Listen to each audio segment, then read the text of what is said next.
Les pensions de retraite qui, elles, seront bien revalorisées de 0,9% au mois de janvier, comme ça a été voté dans le budget de la sécurité sociale, ce qui veut dire des économies en moins pour le gouvernement qui, lui, misait sur une année blanche, Caroline Morisseau.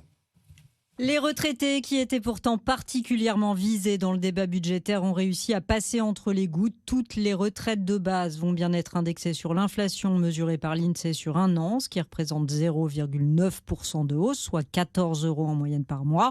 C'est la plus faible augmentation depuis 4 ans. Les pensions ont été revalorisées de 5,3% en 2024 et de plus de 2% en 2025. Mais le gouvernement, lui, se serait bien passé d'une telle augmentation. Il comptait sur un gel total cette année pour économiser plus de 3,5 milliards d'euros. Une mesure explosive, c'est déjà le gel des pensions de retraite qui avait provoqué la chute du gouvernement Barnier. Cette année encore, les députés s'y sont farouchement opposés. Les sénateurs, eux, étaient prêts à n'épargner que les plus modestes, ceux dont les pensions sont inférieures à 1 400 €. Mais pour les députés, pas question de toucher aux retraités. Même les plus aisés n'ont finalement pas été mis à contribution.